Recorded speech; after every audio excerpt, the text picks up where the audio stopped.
कौन सा स्टूडेंट ऐसा होता है जिसे छुट्टी दो और वो खुश ना हो। एक तलीमी इदारों में इतनी ज़्यादा छुट्टियों का गैप देना नहीं चाहिए। कोरोना के हवाले से अल्लाह ताला ने पूरी दुनिया पे कर्फ्यू। पाकिस्तान में कितने फ़ीसद अवाम ऐसे हैं जो कोरोना वायरस की वजह से तालीमी इदारों के बंद होने को इजहार तशक्कुर कह रहे हैं, या कितने ऐसे हैं जो इसे मनफी एतबार से पाकिस्तान के तालीमी निज़ाम पर और पाकिस्तान के तालीमी मुस्तकबिल पर इसे एक सवालिया निशान तस्वुर कर रहे हैं। हम यहाँ पर आए हुए लोगों से जानने की कोशिश करते हैं कि वो इसे किस पर्सपेक्टिव में ले रहे हैं। अस्सलाम वालेकुम सर। वालेकुम अस्सलाम। कैसे मिजाज हैं? ठीक ठाक है अल्हम्दुलिल्लाह सर, आप सुनाइए कैसे सर, हैं? कोरोना वायरस की वजह से तालीमी इदारे बंद कर दिए गए हैं, इसके हवाले से क्या कहेंगे?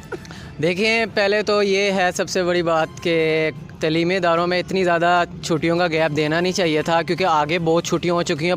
विंटर्स हॉलीडेज़ गुजरे, उसके बाद फिर मौसम की ख़राबी की वजह से दोबारा छुट्टियाँ दी, उसके बाद फिर एग्ज़ाम से बच्चे फ्री हुए, फिर छुट्टियाँ उन्हें मिली, तो ये बहुत ज़्यादा गैप आ गया, जिसकी वजह से इसके बाद फिर वो गर्मी की छुट्टियाँ, और फिर बिल्कुल वही आमतौर पर कहा जाता था कि साल में हम सिर्फ एक माह पढ़ते हैं, वो एक तखमीना जो आया था, तो वो एक माह की भी छुट्टियाँ हमारी गई। बिल्कुल ऐसे ही गया। तो उसके बाद ये देखिए गैप बहुत ज़्यादा आ गया है। इससे फिर ये है कि बच्चों के तालीमी निज़ाम में थोड़ी सी क्या कहते हैं, थोड़ी नहीं मतलब बहुत ज़्यादा कमी आएगी इसकी वजह से। आप क्या कहते हैं? यार मैं तो यही कहता हूँ कि मैं खुद एक स्टूडेंट हूँ। छुट्टियाँ, कौन सा स्टूडेंट ऐसा होता है जिसे छुट्टी दो और वो खुश ना हो, पर ये कोरोना की वजह से ऐसा हुआ है। तो बहुत से लोग हैं जो कश्मीर के 7 महीने के कर्फ्यू लगा हुआ था उससे चुप करके उससे चुप थे, लेकिन अब कोरोना के हवाले से क्या कहेंगे? नहीं सही। कोरोना के हवाले से अल्लाह ताला ने पूरी दुनिया पे कर्फ्यू लगा दिया है।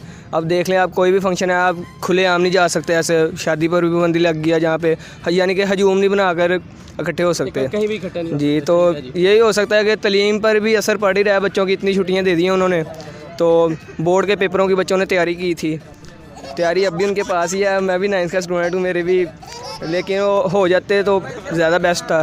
यही कह सकते हैं, कोरोना के एहतियात करें कोरोना से बस। यार कोरोना वायरस वो बहुत डेंजरस वायरस है, इसकी वजह से इससे हम बचना चाहिए हमें। और वो पाकिस्तानी स्टेडियम भी सारे खाली कर दिए हैं इसकी वजह से। मैच भी सारा ऐसे फजूल ही जा रहा है कि पता ही नहीं लग रहा है। जवाना नु PSL की बड़ी टेंशन है। मैच भी सारा खाली जा रहा है, कुछ शोर ही नहीं है बीच में, ना कोई पता लग रहा है मैच देख रहे हैं, ऐसे ही लग रहा है जैसे बच्चे खेल रहे हैं, वो पता ही नहीं लग रहा। तो वैसे हजूम में हमें खड़े नहीं होना चाहिए, ऐसे बाहर ज़्यादातर चलना नहीं चाहिए, किसी अच्छी जगह पर जाना नहीं। वो कह रहे हैं कि नहीं जाना चाहते, वो जो लोग जुर्मड़ा बना के खड़े हो जाते हैं वो भी नहीं किसी से हाथ से सलाम ही ले सकते, ना किसी के गले लग सकते हैं। ये तो कोई बात ना हुई। ठीक है। अच्छा, आमतौर पर एक ये भी तासुर है, चूँकि ज़ाहिर हुजूम बनाकर किसी भी जगह पर इकट्ठे होकर खड़े नहीं होना, इस हवाले से पाबंदी लगा दी गई है। तो काफ़ी सारी जगहों पर, जैसे कि मार्केट्स हैं, वहाँ पर भी हुजूम लगते हैं, लेकिन वहाँ पर अभी तक पाबंदी फ़िलहाल एज सच कोई नहीं लगाई गई, ना ही उन पाबंदियों पर कोई इम्प्लीमेंटेशन किया गया है। सिर्फ तालीमी इदारों पर और दीगर कुछ ऐसी फैक्ट्रीज़ हैं जहाँ पर यह पाबंदी आयद की गई है। तो ये पाकिस्तान के मुस्तकबिल के हवाले से कितना खुशाइंद है, कितना खुशाइंद नहीं है, ये तमाम तर लोग जो पाकिस्तान के अवाम है अपना एक तासुर दे रहे थे। ये लोग कितना ठीक कह रहे हैं, कितना गलत कह रहे हैं, इस चीज़ का फ़ैसला आपने करना है। अपने मेज़बान उमर चीमा को इजाज़त दीजिए और देखते रहिए लायलपुर की आवाज़। अल्लाह हाफ़िज़।